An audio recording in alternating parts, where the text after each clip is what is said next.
ষষ্ঠ শ্রেণীর চারুপাঠ গল্পের নাম হলো মিনু। লিখছে কে? মিনু গল্পের লেখক বনফুল। লেখক নাম হলো ছদ্মনাম, এটা বনফুল। মা মরা মেয়ে মিনু বাবা জন্মের আগেই মারা গেছে।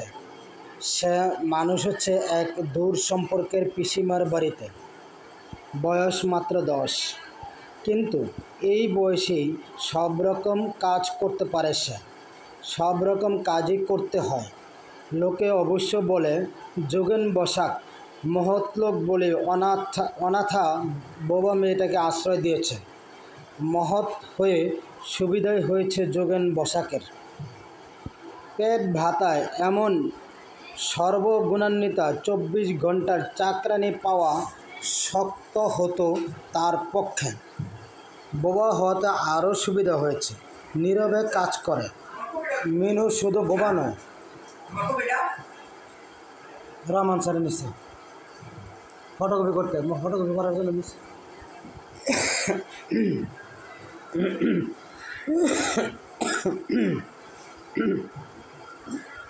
বোবা হওয়াতে আরও সুবিধা হয়েছে, নীরবে কাজ করে। মিনু শুধু বোবা নয়, ঈষৎ কালাও।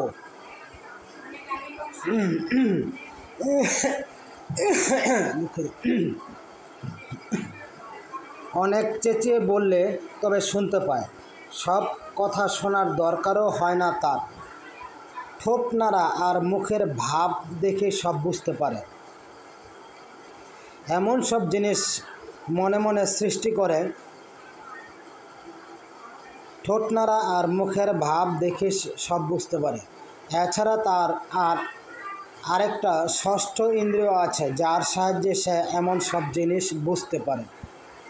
এমন সব জিনিস মনে মনে সৃষ্টি করে সাধারণ বুদ্ধিতে, যার মানে হয় না।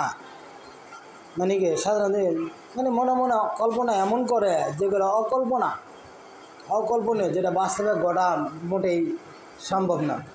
এগুলো সে বুদ্ধি সে মনে মনে কল্পনা করে তৈরি করে নিজের মনে, সাধারণ বুদ্ধিতে যার মানে হয় না। মিনুর জগৎ চোখের জগৎ। দৃষ্টির ভিতর দিয়েই সৃষ্টিকে গ্রহণ করেছে সে। শুধু গ্রহণ করেনি, নতুন রূপে নতুন রং আরোপ করেছে তাতে। খুব ভোরে উঠেছে। ভোরে বুঝো তো নাকি? খুব সকালবেলায়, ভোর 4টের সময় উঠেই দেখতে পায় পূর্ব আকাশে দপদপ করে জ্বলছে শুকতারা। পরিচিত বন্ধুকে দেখলে মুখে যেমন মৃদু হাসি ফুটে ওঠে, তেমনি হাসি ফুটে ওঠে মিনুর মুখেও। মিনু মনে মনে বলে, তুমি যে তোমার নাম্বার দিছো, ওই যে মোবাইল নাম্বার দিছো, এটা কি তোমাদের হোয়াটসঅ্যাপ খোলা আছে? হ্যাঁ, এটা হোয়াটসঅ্যাপ খোলা, তাহলে কেমন পাবো? গ্রুপে অ্যাড কেমন? হ্যাঁ, হোয়াটসঅ্যাপ খোলা আছে, এমন নাম্বার নেই। কালকে শোনো, হোয়াটসঅ্যাপ খোলা নাম্বার নিয়ে আসবে। তাহলে হোয়াটসঅ্যাপে তোমাকে সব কিছু যোগাযোগ করতে না, হোয়াটসঅ্যাপ খোলা নাম্বার নিয়ে আসবে।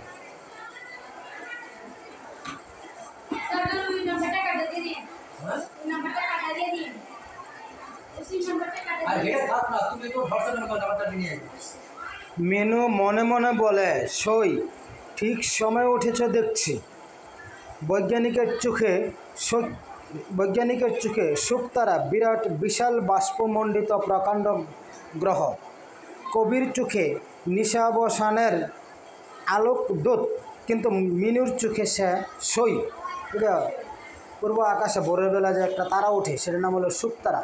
এই শুকতারা হলো মিনুর সই। সই মানে কি? বান্ধবী। হ্যাঁ, কিন্তু মিনুর চোখে সে সই। মিনুর বিশ্বাস সেও তার মতো কয়লা ভাঙতে উঠেছে ভোরবেলায়। আকাশবাসে তার কোনো পিসে মশাইয়ের গৃহস্থালিতে উনুন ধরাবার জন্যে। আকাশের পিসে মশাইও হয়তো ডেলি প্যাসেঞ্জারি করে তার নিজের পিসে মশাইয়ের মতো। শুকতারার শুকতারার আশেপাশে কালো মেঘের টুকরো যখন দেখতে পায় তখন ভাবে ওই যে কয়লা কি বিচ্ছিরি করে ছড়িয়ে রেখেছে আজ, বলে আর মুচকি মুচকি হাসে। তারপর নিজে যায় সে কয়লা ভাঙতে। কয়লাগুলো ওর শত্রু, শত্রুর উপর হাতুড়ি চালিয়ে তার তৃপ্তি হয়। শত্রুর ওপর হাতুড়ি চালিয়ে ভারী তৃপ্তি হয় ওর।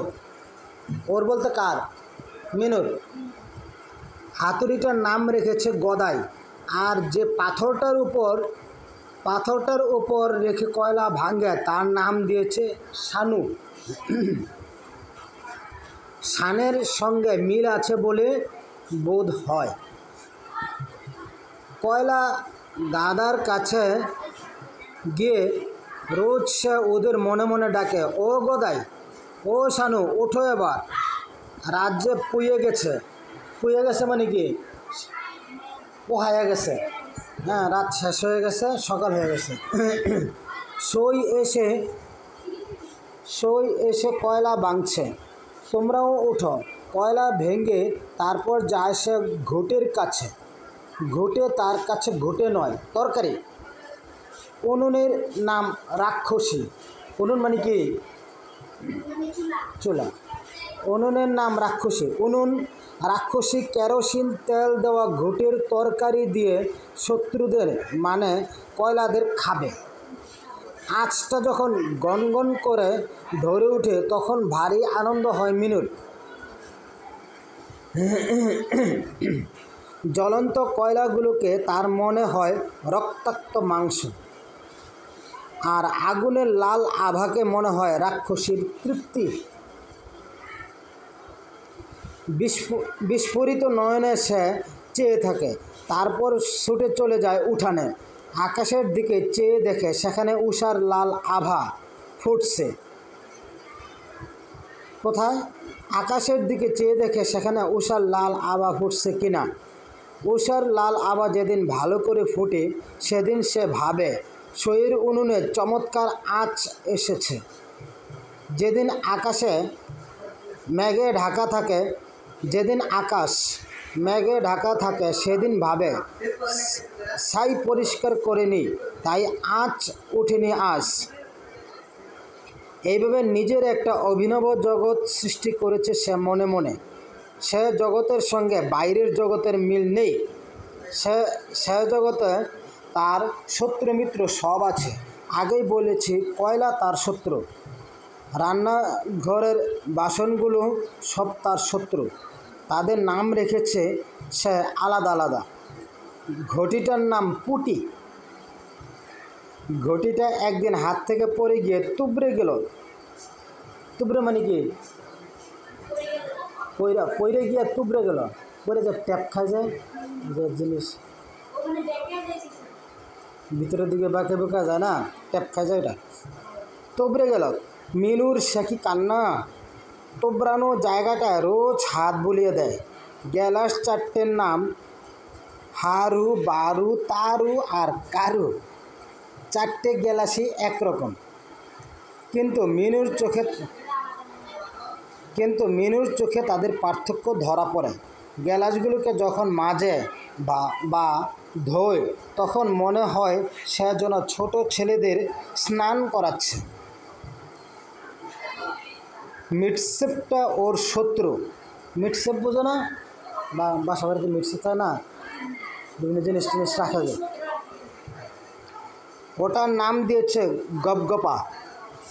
গপগপ করে সব জিনিস পেটে পুরে নেয়। মানে কি, ওই মিক্সারের মধ্যে যেই দিয়ে রাখা বড় থাকে এটা বলছে পেটে পুরে নেয়। মাঝে মাঝে এক দৃষ্টে চেয়ে থাকে মিক্সচারের চকচকে তালাটার দিকে, আর মনে মনে বলে, মর মুখ পোড়া সব জিনিস পেটে পুরে বসে আছে। মিনুর আরেকটি দৈনন্দিন কর্তব্য আছে। যখন অবসর পায় টুক করে চলে যায় ছাদে। ছাদ থেকে একটা বড় কাঁঠাল গাছ দেখা যায়। কাঁঠাল গাছের মাথার দিক থেকে একটা সরু শুকনো ডাল বেরিয়ে আছে। সেই ডালটার দিকে সাগ্রহে চেয়ে থাকে মিনু। মনে হয় তার সমস্ত অন্তর যেন তার দৃষ্টিপথে বেরিয়ে গিয়ে আশ্রয় করেছে ওই ডালটাকে। এর কারণ আছে। তার জন্মের পূর্বেই তার বাবার মৃত্যু হয়েছিল। বাবাকে সে দেখেনি। অনেকদিন আগে তার মাসিমা তার কানের কাছে চিৎকার করে একটা বিস্ময়কর খবর বলেছিল, তার বাবা নাকি বিদেশ গেছে, অনেক দূর বিদেশ।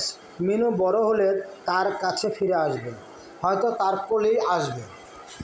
মিনু বুঝতে পারেনি ব্যাপারটা ভালো করে। একটা জিনিস কেবল তার মনে গাঁথা হয়ে ছিল, বাবা ফিরে আসবে। কবে আসবে, মিনু কত বড় হলে আসবে, কথাটা মাঝে মাঝে ভাবত সে। এমন সময় একদিন একটা ঘটনা ঘটল। সেদিনও ছাদে দাঁড়িয়েছিল। দেখতে পেল পাশের বাড়ির টুনুর বাবা এলো বিদেশ থেকে অনেক জিনিসপত্র নিয়ে। আর ঠিক সেই সময়ে তার নজরে পড়ল ওই সরু ডালটায় একটা হলদে পাখিও এসে বসল। সেদিন থেকে তার বদ্ধ ধারণা হয়ে গেছে, ওই সরু ডালে যেদিন হলদে পাখি এসে আবার বসবে, সেদিনই তার বাবা আসবে বিদেশ থেকে। তার মনে কল্পনা যে হলদে পাখিটা যখন আসবে আবার সেদিন তার বাবা ফিরে আসবে। সে নিজে কল্পনা করে নিছে। সেদিনই তার বাবা আসবে বিদেশ থেকে। তাই ফাঁক পেলেই সে ছাদে ওঠে, কাঁঠাল গাছের ওই সরু ডালটার দিকে চেয়ে থাকে। হলদে পাখি কিন্তু আর এসে বসে না। তবু রোজ একবার ছাদে ওঠে মিনু। এটা তার দৈনন্দিন কর্তব্যের মধ্যে একটা। এর কয়েকদিন পর রাত্রে কম্প দিয়ে জ্বর এলো তার। কাউকে কিছু বললে না। মনে হলো জ্বর হওয়াটা বুঝি অপরাধ একটা। ভোরে ঘুম ভেঙে গেল। রোজ যেমন কয়লা ভাঙতে যায় সেদিনও তেমনি গেল। সেদিনও চোখ পড়ল শুকতারাটা দপদপ করে জ্বলছে। মনে মনে বলল, সই এসেছিস? আমার শরীরটা আজ ভালো নেই ভাই, তুই ভালো আছিস তো? উনুনে আঁচ দিয়ে কিন্তু সে আর জল ভরতে পারল না সেদিন। শরীরটা বড্ড বেশি খারাপ হতে লাগলো। আস্তে আস্তে গিয়ে শুয়ে পড়ল নিজের বিছানায়। কেমন যেন ঘোর মনে হতে লাগলো। নিজের ছোট্ট ঘরটিতে মিনু জ্বরের ঘোরে শুয়ে রইল খানিকক্ষণ। জ্বরের ঘোরেই হঠাৎ তার মনে হয় একটা দরকারি কাজ করা হয়নি। আস্তে আস্তে উঠল সে।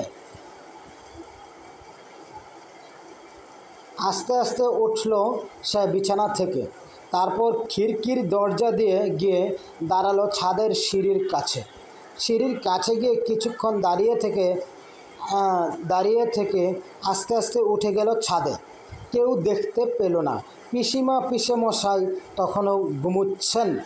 ছাদে উঠেই চোখে পড়ল লালে লাল হয়ে গেছে পূর্বাকাশ। বাহ, চমৎকার আঁচ উঠেছে তো সইয়ের। একটু হাসল সে। তারপর চাইল সেই সরু ডালটার দিকে। সর্বাঙ্গ রোমাঞ্চিত হয়ে উঠল তার। একটা হলদে পাখি এসে বসেছে। মানে যেদিন তার জ্বর আসছে এদিন হলদে পাখি আসছে। তাহলে তো বাবা নিশ্চয়ই এসেছে। আর এক মুহূর্তও দাঁড়ালো না ছাদে। যদিও পা টলছিল, তবুও সে প্রায় ছুটে বেরিয়ে এলো বাইরে।